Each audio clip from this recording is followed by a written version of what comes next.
Outside of Christian Scott, who are the most exciting pitching prospects in the Mets farm system? We'll break it all down on today's show.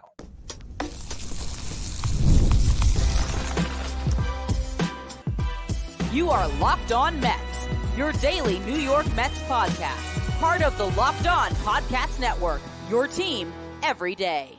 Hello to all you amazing Mets fans. You're watching Locked On Mets, part of the Locked On Podcast Network, your team every day. I'm your host, Ryan Finkelstein. If you want to find any of my work, follow me on X at Finkelstein Ryan. You can also find some of my writing at justbaseball.com, where I work as the managing editor, where I have the pleasure to work with Aram Leighton, who spends so much time with us talking prospects over the last couple of days here. Aram spends so much time for us, making his top 100, making his top 15 for each team in baseball for all these different systems. And he's spent a lot of time lately diving into the Mets. So we have discussed all of it on the show over the last couple of days. Part one, we talked about the top 5 prospects in the Mets system, which a lot of that conversation centered around Christian Scott. Today, we are talking about the other pitching prospects in the Mets system. So we discussed Brandon Sproat and Blade Tidwell. Which of those two prospects has more upside? Talk about Dom Hamel and Mike Vasil, who's got a better chance to be a mainstay in the Mets rotation. We spent a little time even on Jose Budo. Aram gives his take on what we've seen from Budo so far this year. We then discussed Jonah, Tong, and Nolan McLean, a couple of up-and-coming prospects that have just started to burst on the scene. And then we closed the show on an unfortunate note. Calvin Zigler on Friday was announced he needs Tommy John. So we discuss that story as well. Here it is. Here is part 3 of our 3-part conversation breaking down everything from the Mets farm system in Aram's top 15. Let's talk pitching prospects now, okay? A lot of fun debates that can be had within this top 15. And I really kind of loved the looking at Sproat and Tidwell right next to each other, right? Hamel and Vasil close. So I want to go through those.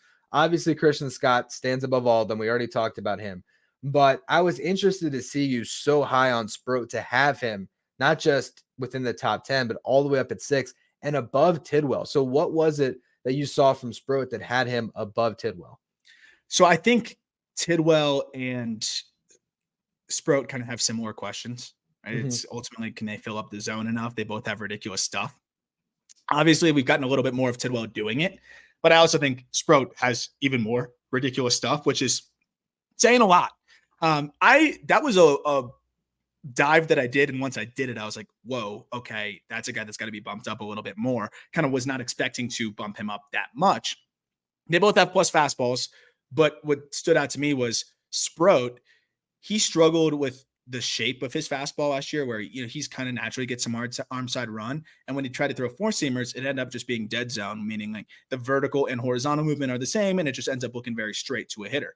Now he has the 2-seamer and really leaning into those 2 separate fastballs, where it's a 2-seamer that he can get weak contact on, and then a 4-seamer with ride, and he throws into the upper 90s, so that's nasty. The changeup, I think, is one of the best pitches in the Mets system. It could be a borderline plus pitch. So those 2 pitches alone are ridiculous. Then you have the above average slider and a curveball that he mixes in. This is a projection play here. I think Tidwell is a little bit safer because I have 30 present command for Sproat, 40 future. Tidwell is kind of right at 40 now at this point. But the stuff is just too crazy for Sproat. You're talking about, if you count the 2 fastballs, you're looking at 3, potentially 4 pitches that could be plus. Whereas Tidwell, he's got the plus fastball, the plus slider, but he doesn't really have that third pitch that he can rely on. It's really a cutter that ends up kind of blending with the slider a little bit. I love them both, but I think Sproat just has a little bit more of a unique aspect to him, where if the command can get even fringy, that stuff is so crazy that he could dominate and be that. Again, it's probably volatile to the point where he settles in as a middle rotation arm, but it could be one of those middle rotation arms that gives you flashes of frontline stuff. And then sometimes maybe he's really frustrating and walks the world and settles in as that number 3 type. I think what's awesome about these 2 prospects is if it doesn't work out, you got some nasty reliever potential on both of them. And that's really exciting because if you can develop some pitchers like that can pitch in the back end, you don't have to worry about signing relievers. But when it comes to the ability to stay in a rotation, are you leaning one way on either of these guys? Do you feel confident that both of them can be starters? Like how are you viewing it? It's kind of early on both, but I guess Tidwell's a little further along. What do you think about being able to have a good enough pitch mix and be able to control enough to stay in that rotation? Just off of the track record, I think I have a little bit more faith in Tidwell. I mean, Sproat, even so far this year, it's like the fastball, he's been commanding it, but then everything else has just kind of been hit or miss. I got a little bit more confidence in Tidwell, just commanding the fastball and slider enough to, turn a lineup over and then mix in, whatever he needs to mix in. Sproat has the upside, and could be so much better of a starter, but I do have a little bit more concern just because we haven't had enough of a track record of Sproat throwing strikes compared to Tidwell at this point. Yeah, I mean, these are the two arms for me that really, really excite me. Nolan McLean too, which we'll talk about a little bit more later, but just the upside is so huge. And you hope that the Mets can finally develop some pitch, and they're getting there for sure. But to see Scott pop up the way he has, and now these two guys that you look at and say, all right, maybe the Mets could have one of these rotations similar to what they developed almost 10 years ago now. It's crazy that 2015 Mets rotation, it's almost a decade old. Harvey's retired. I guess Syndergaard might be too. But let's look at some guys who are a little closer, and that's Dom Hamel and Mike Vasil. Most outlets, I think, have Vasil over Hamel. And I know I had Vasil over Hamel just based on the fact that he's a little further along and kind of wondering, what was holding Hamel back to the point where Vasil was the one that got that first opportunity in AAA. But now I kind of see why you go Hamel with the stuff that he has. Now, Hamel looked great in the spring breakout. Ultimately, you put Hamel at 10, Vasil at 12. So I'm curious, how much did you kind of wrestle with that, the two of them, and what led you to Hamel ahead? I wrestled with it a lot. I had to watch a lot of starts from last year, and then even some stuff early in the spring. Ultimately, it was a couple things. Vasil, I'm concerned the stuff's just not going to be good enough to hold on to a 5-starter spot. I think there's a chance that he can be that fringe 5-starter kind of plug and play guy that you have, but he doesn't have the fallback, right? Like, how does Vasil's stuff play in a bullpen? I don't necessarily know because he's not really a stuff guy. He's kind of a mix it and hit your spots, and the slider's good, and that's kind of all he's got. So he could lean into that and throw a little bit harder, and maybe it works in a bullpen. But Dominic Hamel, you have an above average heater, whereas for Vasil, it's a fringy heater. That makes a big difference. Good characteristics to it. Hamel has, I think, a little bit more going for him arsenal-wise when you look across the board too. And that's what separated him from me is you have the above-average fastball, you have an above-average changeup, a slider that looks average, and his flash maybe a little bit better than that. And like if Vasil was showing off above-average command, then maybe I could make that case and say, okay, yeah, maybe he's a little bit safer. But it's not like Vasil fills up the zone. Like, he's a guy that's almost effectively wild at times. And I think he has to nibble, and we're seeing that a little bit in AAA. So the fact that Vasil's command is kind of average at best, but it's a little bit better than Hamel, but I'll take the better fastball, a changeup that I think is better. Of course, Vasil has the edge with the cutter / slider, but Hamel's still able to mix a decent one in there. He has an average cutter of his own, or fringy at least, and then the taste-breaking curveball. But what it really comes down to is the fastball being so much better, the fallback of being a reliever that I like a higher leverage reliever, and then the command just not really being that far apart. I think you could look at Hamel and say he has 3 above average pitches. I don't think you can say that with Vasil. Today's episode is brought to you by Game Time. Game Time is a fast and easy way to buy tickets for all the sports, music, comedy, and theater events near you. And if you're trying to get out to the Mets' next homestand, where they're squaring off against the Cardinals on Friday, you got to go to Game Time. I checked the app. You can find tickets right now as low as $5 to get into the ballpark. You can find some really good seats for under $100. And when you're there, you can actually see the view of your seats before you arrive, so you know exactly what to expect. There's all-in pricing up front, so there's no hidden fees you got to worry about. And also, it's the place to go for last-minute tickets. You can buy tickets up to an hour after the game starts. So if you have a last-minute decision, hey, I want to go out to the ballpark today, pull open the app, see what type of deals that you can get from Game Time.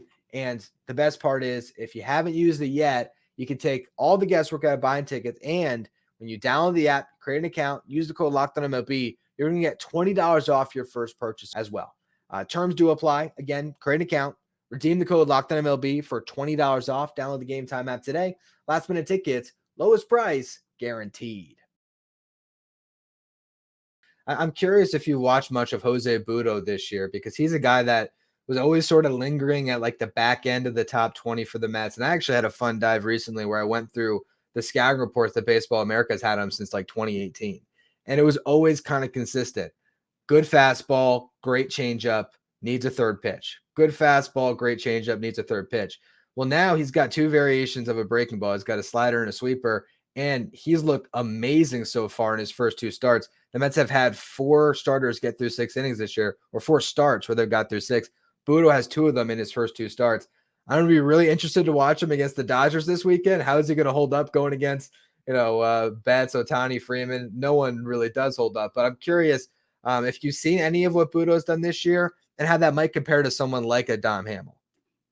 Yeah, well, what's cool with Budo is, I think he's kind of leaned into the 2 fastballs as well, where he's getting, the weak contact and ground balls with the sinker and then buzzing the 4-seamer up high. I think where he would struggle at times is like, what was his pitch? Like the changeup seemed to always be his best pitch, but I felt like he wasn't really effectively using the fastball off of that. And now you're seeing him just give you so many different looks. He's elevating the fastball with, I think, a better shape now and getting swings and misses at the top, something he wasn't really doing before. Then he's still mixing in that sinker and getting ground balls. And then I think hitters think the sinker's coming and you're getting a change up 7 miles an hour, even slower than that. And then I think, as you mentioned, just being able to mix in those 2 other breaking balls, nothing jumps off the page with Budo, but now he's able to go with that kitchen sink approach. I do think there's some similarities there. I think Hamel's fastball now is kind of where Budo's been able to now get his 4-seamer, but I think Hamel has a better fastball at the end of the day. And ultimately, Budo's changeup is probably better than anything that Hamel has, though Hamel's changeup is pretty good. Budo's is really good. He just wasn't consistent with it. But I think they're pretty comparable, and I think you could see similar type of success if Hamel kind of figures it all out. I think sometimes with these guys, we expect so much. I don't know if Jose Budo is going to hold down a rotation spot for 6 years, but can Jose Budo give you spurts across the next 5 or 6 years where he is a quality starter for you? There's going to be times where he's going to get hit hard too. A fly ball pitcher, I wouldn't be surprised at all if the Dodgers hit a couple out this weekend. But that's what I think you can see with Dom Hamel, is the fact that he can be a contributing member of this rotation for a good amount of time, assuming that all goes well in AAA this year. Last few we got Nolan McLean, two-way players still, but it's really about him as a pitching prospect. Yeah. And he got a ton of buzz at the spring breakout because of the RPM we saw on his breaking pitches there. So first of all, what have you seen from McLean? And then I'm going to ask you about Jonah Tong, because McLean was originally your top 15 and you ended up bouncing him for Tong. But I want to start with McLean because he's got a little more name recognition right now. Yeah, I think, with McLean, it's high probability reliever. And I mean that in a good way. Like, he's going to get every chance to start, and I might figure that out. But when you see that 3,000 RPM slider and then a fastball from a low release with some life to it, that'll play in a bullpen. And I think that's the fallback, which is really nice. But now he's mixing in a hard cutter. He's thrown a couple changeups that I thought looked pretty good. So if he can kind of make that arsenal a bit more complete, there's a chance to start. But what I see here is an athletic pitcher who has a great chance of being a big league arm one way or another. And that's why I like him. We haven't seen enough of him stretched out. I think he could be a little bit more 2-pitch heavy. And when we get into Tong in a moment, I'll kind of talk about what separated Tong. But I feel really good about McLean's chances of being a big league arm in some capacity. And I wouldn't rule out him figuring out how to be a starter, but you can feel really good about his chances of being a solid reliever. 2 years ago, we were talking about the Mets farm system, and you had to really look long and hard to find pitching prospects to talk about. Now there's more than a handful, and it's really just exciting because that's what's going to make the Mets a much more sustainable winner, is to be able to supplement the bullpen when you need an arm with a nasty guy like McLean who might come up in a couple of years, having rotation depth from within. So it's really impressive what they've done. And now this latest find, I mean, Jonah Tong, I think it's like 21 Ks and 8 2/3 or something crazy across his first couple appearances in St. Lucie. They got him in the 7th round last year. And again, he was a guy that I was asking you about when you read this. I'm like, hey, have you looked at Tong? You're like, oh, I've looked at Tong. And then I was surprised when I'm editing. I'm like, oh shit, he's got him 15 on the list. He cracked the top 15. So what was it that ultimately had him as your last prospect in this top 15? The picture that can just be painted here is beautiful. So drafted as a project, 7th round, basically because of the characteristics on his fastball, averaging 20 inches of induced vertical break. It's over the top, but just backspins the heck out of it. So even at 90 to 92, he was getting a lot of swings and misses on the fastball last year. But what was the out pitch going to be? They like the curveball over the top, and it really tunnels well off of that because that over the top 12-6 breaker working off of a fastball, it creates that tunneling effect, and it's nasty. But you wonder how, even with great shape, how 90 to 92 is going to play. And when your go-to out pitch is a 75-mile-an-hour curveball, like, you need some sort of bridge there. He shows up this year, first start, clearly throwing harder. Instead of topping at 92, he's averaging 92 and a half. He also starts throwing this slider that looks like it could be an average or better pitch, and he still has that curveball. So I'm like, okay, that's interesting. I'm watching. Then he follows up that first start where he was throwing 2 ticks harder, and by the way, also threw the most pitches he had thrown in his professional career, and throws even more pitches and goes up another half tick on average, but also touched 97, touched 96 several times. He had not thrown over 95 previously in that other start. So exceeded that. And it was like pacing himself and throwing harder late into the start. So when you have elite characteristics, and now that fastball's sitting 93 with those characteristics is a plus heater. And that's why we're seeing him just blow it by everybody. And then the curveball's still there, and he's added this slider. He's made his arsenal more unique. He's made his fastball even better. And he's been throwing strikes. It's hard to argue against this direction that he's heading. And I think this might be the beginning of this a breakout prospect in this Mets system if the command stays there and if the slider continues to be the pitch that I think it can be for him. Those are the stories that makes like a farm system so much better. When you get a 7th round pick and right away he's just looking unbelievable his first full season. It's funny that you mentioned kind of the fastball and the 12-6 because we just spent the last weekend here, honoring Doc Gooden. And so there was a lot of talk about how Doc only had 2 pitches, fastball, curveball. That's all he needed. Obviously, in today's game, you might need a little bit more. But Jonah, Tong to come out and to overpower guys this early, it's really exciting to see kind of every level. You look at this system now, like low A, you got Tong and a guy like Cade Morris. High A, you got Sproat, McLean. Double A, you got Tyler Stewart. That's probably the weakest of all the systems right now, but you still are of the levels. And then Triple A, you got 3 guys in that rotation. So you're seeing pitching all the way through. Today's episode is brought to you by Monopoly Go.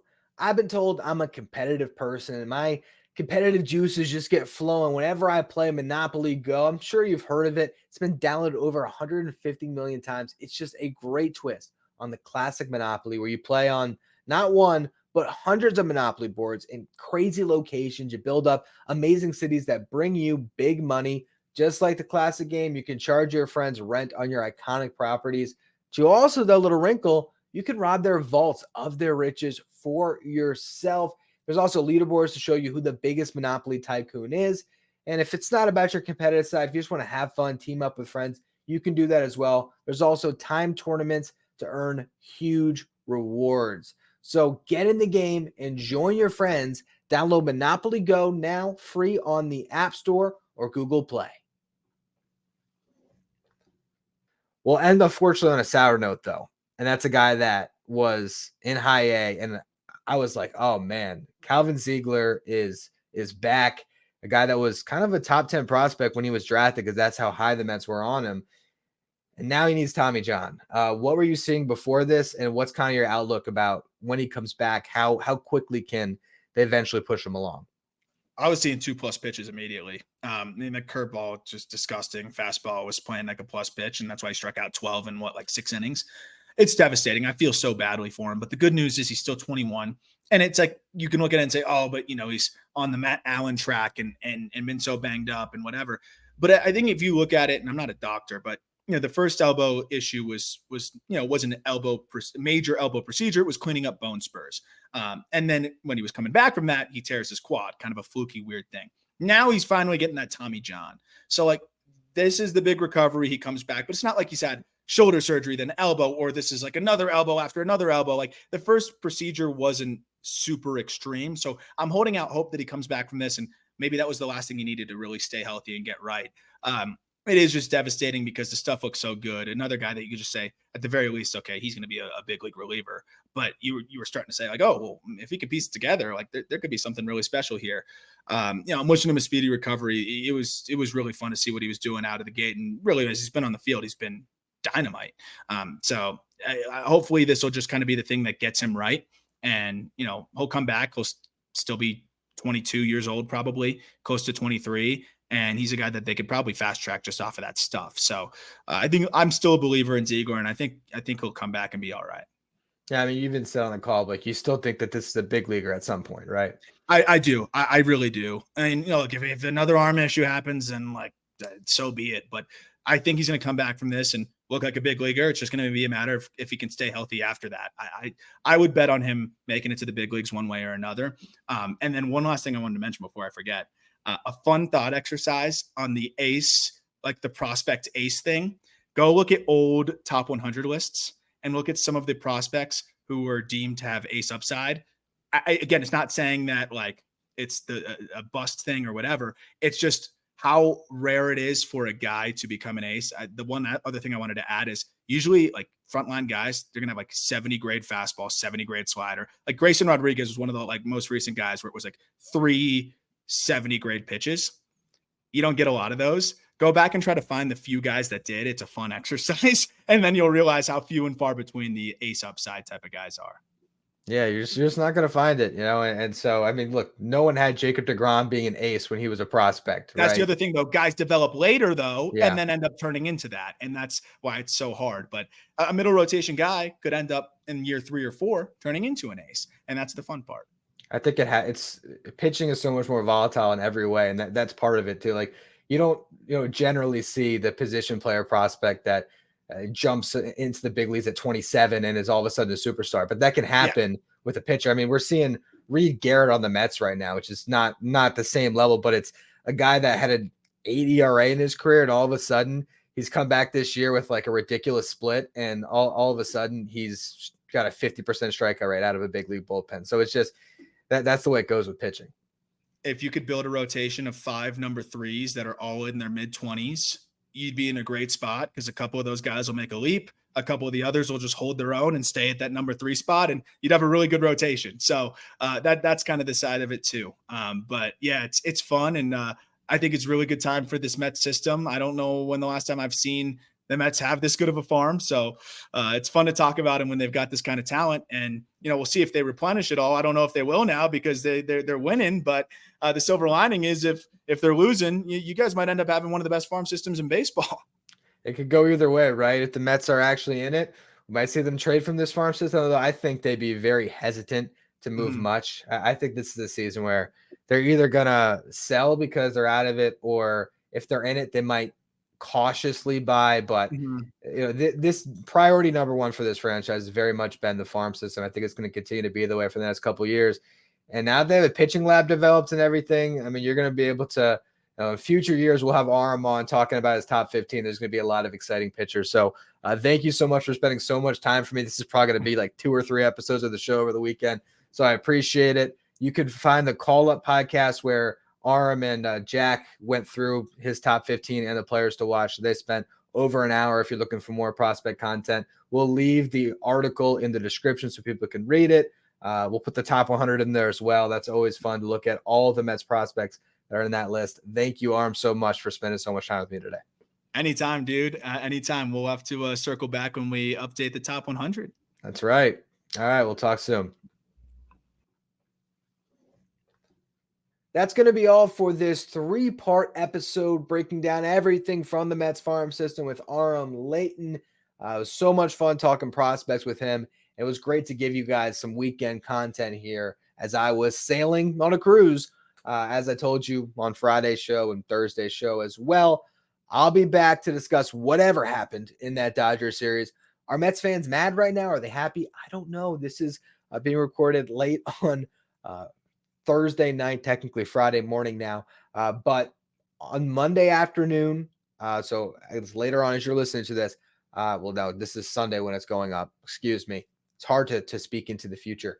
But Monday, I will be recording an episode breaking down the Dodger series that I didn't get to watch. But by the time I record, I'll be all caught up on all the highlights, everything that happened. And I'll preview that Giants series. So that's going to be Monday's show. Expect it later on in the day. Probably earliest I'd say is maybe 3 or 4 o'clock in the afternoon. It'll be kind of a pregame show for you leading into that Giants series. And then for the rest of the week, I'll be back to your regularly scheduled programming, having episodes up, overnight where 6 o'clock in the morning, they'll be up on YouTube and you can follow along Tuesday through Friday. I appreciate all of you who have tuned in to all of this prospect content. Do Aram a favor, look at those articles, read them. It's great stuff. You can find it in the episode description. Our top 15 prospects in the Met system, our top 100 prospects in baseball, and also help us out over with Locked On Mets. If you are listening on the audio side, follow, rate, and review wherever you get your podcast. If you're watching on YouTube, hit that subscribe button. Trying to make a push to 9,000 subs. So I appreciate all of you who do subscribe. You can also be a Locked On Mets insider. You can find that in the episode description as well, our texting service. And now that you made it to the end of the show, head over to the first ever 24/7 streaming channel on YouTube that covers everything in the world of sports. I'm talking about Locked On Sports Today, with our local experts from each team and our league-wide experts from each league. Find Locked On Sports Today streaming 24/7 on YouTube.